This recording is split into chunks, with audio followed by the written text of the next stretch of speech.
Mark'ayta pachimuygi munasqa khuyamasi.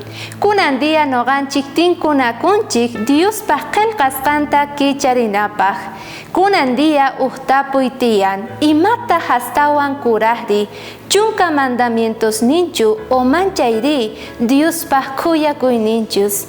Chayta noqanchik kutichikunapaq invitaygi kicharinaygita Diospaq qillqasqanpi kay libro de Romanos capítulo 6 versículo 15 niwanchik kay hinata. Chanta huchalikusunchu mana leypa kamachiyninpi kaspa Diospa qasilla k'achayana payninpi kasqanchikrayku nimarayku. Apóstol Pablo kaypi parlasawanchik chantapis tukuy pensangu haych'aqti allinta chunka mandamientosta noqa salbuña kani nispa. Wakin runastaq pensangu mana Diospaq gracianwan noqa kawsaqti salbuña kani nispa. Pero mana chaychu munasqa kuyamasi. Primero noqanchis creena tiyan Dios ninchikpi.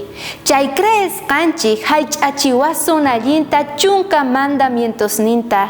Chanta graciaqa pichawasun kuyakuynin pichawasun tukuy huchanchikmanta yakuhina Diospaq kuyakuyninqa kawsayninpaqchik.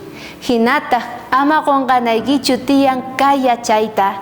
Kunan dia graciasta qona tiyan Diospaq kuyakuyninmanta porque payqa munakuyninwan kunan dia mark'aykapuwanchik. K'aya suyasayki ama faltaychu.